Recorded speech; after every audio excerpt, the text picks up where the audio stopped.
Hey, welcome back to the channel. It's Billy Bombs with Mutant Metal Maniacs doing another episode of Wizard. A review. We're on number 2. This cover is by Javier Saltares. It's a 1991 cover. I also forgot that the first couple of issues that will reach the point where we figure out when it stops, but all of them have each character with some kind of wizard outfit on. And it's all purple with stars and circles. So this is the first number 2. And let's kick it off. Sorry for my dirty fingers. I work as a painter, and I did a lot of cleaning to get out of that apartment today. But what we can do. Here, another opening is Now Comics. Now it's the Kato book, Twilight Zone, The Real Ghostbusters. That's probably great. Married with Children number 3, with Psycho Dad issue, and then preview. What is previews? Previews is also the order form, I guess. This is explaining it, what it is. It's this, every store would get a Previews magazine. And Previews is also known as Diamond Distributors nowadays. But Previews is their magazine where a comic store would order what they needed.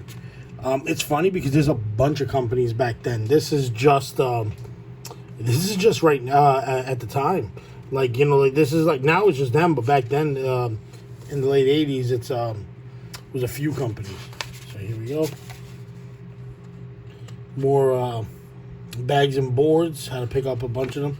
10 mil, 25 mil, all these big ones. Comic book advertisements from Milford, Connecticut. More of that. Chris Claremont and the X-Men.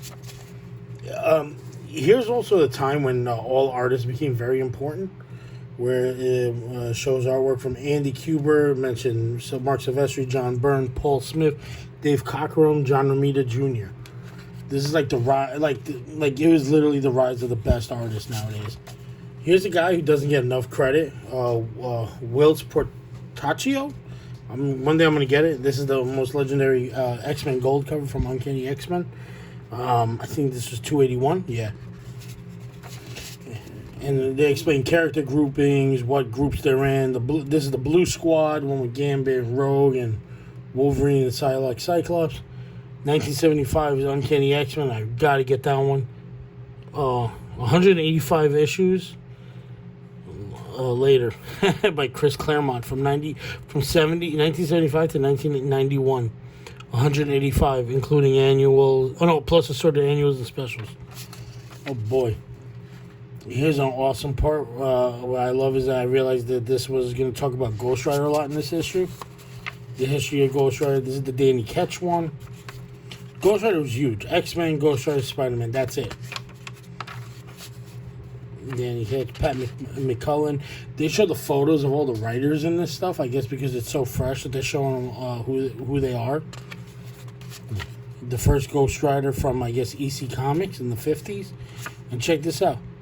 They want to know about the readers and how old you are, how many comics you buy each month, and then you mail it in. Oh, I'm sorry. Let me show you a little bit better because I was looking at it at the same time. You gotta learn how to be an announcer with this stuff. And then you send it to Wizard Press in Nanuet, New York. I guess that's Long Island. Ghost Rider that we know, the final issue of Johnny Blaze. And then it ends for a while. I guess he won in 1981. I just got a bunch of Ghost Rider books. I love that series. Marvel Spotlight. I got the first appearance for a really good deal years ago. Now everybody's fighting for it. Platinum Spider-Man. I think this is for the platinum cover for this issue. 3 prize winners. You get an autograph by number 1. That's cool. And there's a Wizard t-shirt. Stuff. More grading. Here's what I really liked. The Wizard t-shirts. Because if you have an old 90s t-shirt, some of them, if they're brand new, go for thousands of dollars now. From the 90s on. Some of them are ridiculous. These are just straight corny. But look at the price of a shirt back then. It's still the same price of a shirt nowadays. It's like $14.95. Nowadays it's like $20. But this is 91, 20, what was it? 30 years ago because it's like almost 31 years because it's 2021.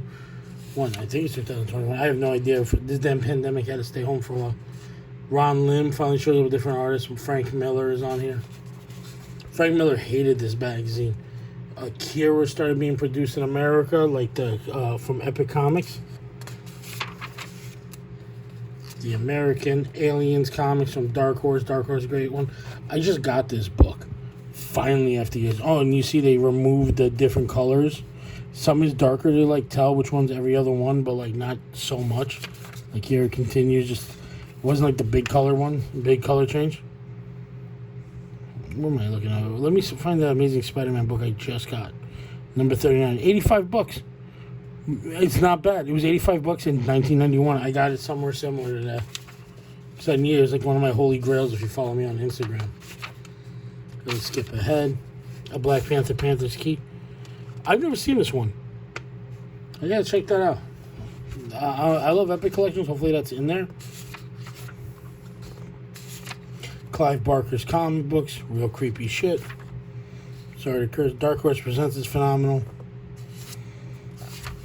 Kind of similar issues, so I guess they're just using the same art. Skip ahead a little bit. Here's the cool part. Here's the original poster that came with it. It's still in here. It's the cover. Ghost Rider. Usually I take them out and I put them in a portfolio, which I'll put in a separate video from ones I've collected. Just so everybody knows, I could never get my hands on the first 30 of these books until I found Koch's warehouse here in Brooklyn. Oh, I live in Queens, but this is in Brooklyn, New York. I found it, and they have a whole boxes and boxes of the first 25 or so issues of Wizard. The Alien Alliance. I think this is Todd McFarlane's big DC work. This is a great cover because Suicide Squad came out. This would be great. Just Leave America. This is what is it? The Exorcist the tribute, and I think that's Amanda Waller, which I find hilarious. Great character and great portrayal in both Suicide Squad films. This is the Ghost Rider book I picked up not too long. Marvel Spotlight, not Marvel Premiere. I apologize. The other covers on here from 6, 7, and 8, and 9 are awesome. This book is monstrous right now. What is this now? Back then, 90 bucks, and that's like near mint. But this is also the height of comic books. Mighty Mouse from Marvel. Power Pack. Sabretooth was a big villain back then and everything. Jim Lee's Wolverine. Silver Surfer, She-Hulk. How much is She-Hulk now back then? She-Hulk was, wow.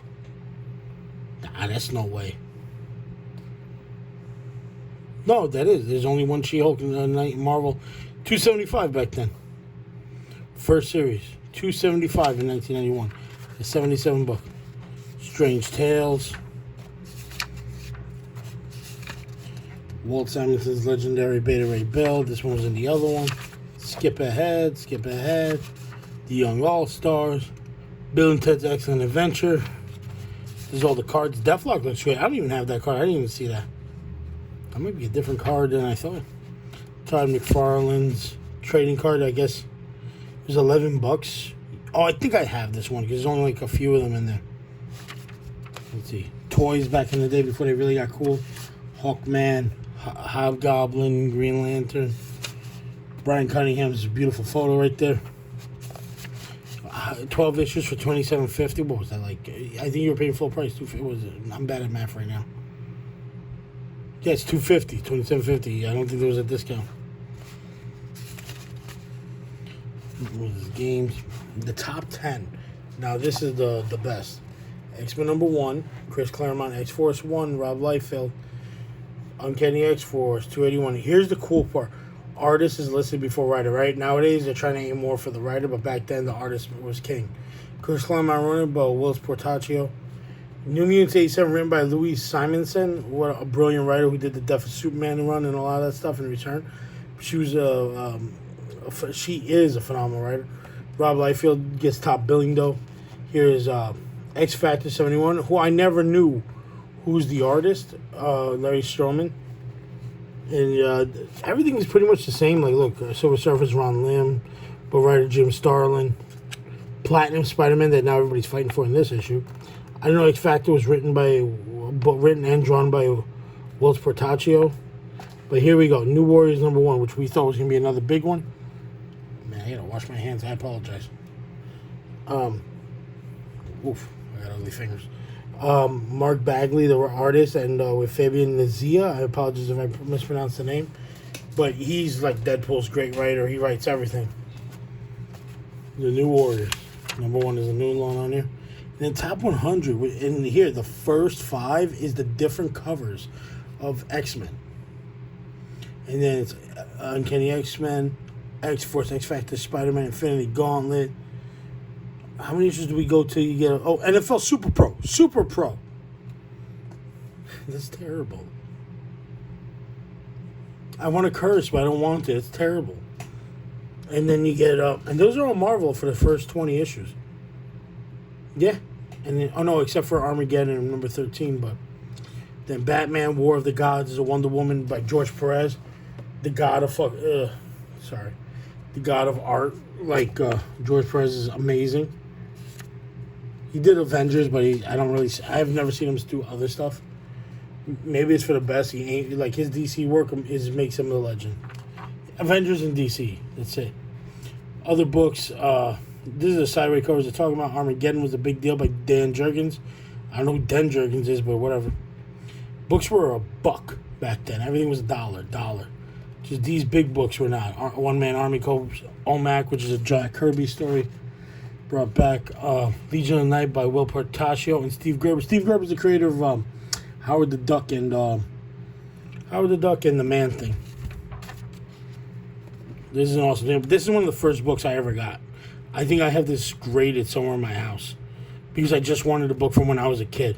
I know I never read Al Milgram's work other than here, but I think this is also around the same time they brought back Peter Parker's parents as being like detectives. Or no, I mean CIA agents. I apologize. Another pics from Wizard's Hat, The Griffin. Oh, whatever. I don't even read them. Some of them are so terrible. But these are cool books coming up. Baseball Superstars, Pirates of the Dark Water, and Black Canary. A lot of stuff came out back then. Look at how awesome this Excalibur cover. I think this is Dave Gibbons. Legion of Night looks cool. Let me bring it closer. And Namor with Namorita. I'm sure it's something awkward. I remember these. These were the Sentinel Liberty books came out. Spectacular Spider-Man's with I think that's the Jackal. And Deathlock number 5, which I don't even remember Deathlock's regular series going past 1. The Spirit, with Will Eisner still around doing books. More comic book stores. And this is the Halloween issue, so there's a lot of like stuff like Dracula. Let's keep it moving. Conspiracy Comics, Stephen Grant. Oh, Badlands is that book about JFK being shot. People keep going back to that. I guess this company did not last long, because I don't know. Here's a cool thing, Wizard Comic Watch. First Deathstroke, New Teen Titans, and I told you, I think it's around the same time Deathstroke was coming out with this issue, and that was literally, I just said on the first episode, and I was sure enough. And then we have Uncanny X-Men 266 to watch. That's the first Gambit. I actually just sent that in. I've had it for years, a copy of that, because I always wanted a Gambit. I could never find it until a few years ago, but I've been collecting for 31 years. So this is awesome. Hopefully I'll do a showing on what books I got graded. Let's see what else we got. Future Stars. Oh, wow. Wizard speaks of a new up-and-coming artist, Sam Keith, even though he's been around a little bit. He's working on Marvel Comics Presents, which I love that set. Look at this artwork. Look how crazy he looks. And look, this is Hulk versus somebody getting murdered by the Hulk. His artwork is fantastic. Marvel Comics Presents is great. I'm hoping they get put in a lot of stuff. He says his biggest influences Robert Crumb, R. Crumb, and Gilbert Shelton, and then to John Byrne. Gilbert Shelton is known as, I think he's the Freak Brothers comics, and R. Crumb is R. Crumb. Everybody knows him. See, wow, what a great interview. A future star that I know a lot of guys collect hardcore about. People asking Wizard, who is Cable? John Byrne, is he going to do any art? More Comic Con stuff from locally. I love showing that off. New York, Middleton. I get Middletown looks like he's the hub of comics. 914, I guess it's upstate. Rhode Island. And here's more subscriptions. And here's the back. This is awesome. This is what we were talking about, Epic Comics. and Marvel Comics. Because here's the Hellraiser. Clive Barker's Nightbreed, Tomb of Dracula by Marv Wolfman and Gene Cologne, the creators of Blade. Legion of Night by Steve Gerber. We talked about that in Wilts Portacio. Trade paperback of Nightbreed, which is cool, is a different Nightbreed than Clive Barker's Nightbreed is different than this one because this is Alan Grant and John Wagner and Jim Bakey. Alan Grant and John Wagner are the guys from Judge Dredd. Let's see, what is it? Weave World by this guy. Jihad by Dan Chisholm and Paul Johnson. That is definitely insensitive. Hellraiser poster book by Very Artists. And then in 1992, a Man-Thing graphic novel by Steve Gerber and Kevin Nolan. Folks, thank you for tuning into my channel. Check out Wizard. I'm going to do every single issue, and I hope you can check it out. Leave a comment, subscribe, and let me know what you think. Or if there's anything you want to talk about, we'll talk about it. Take care.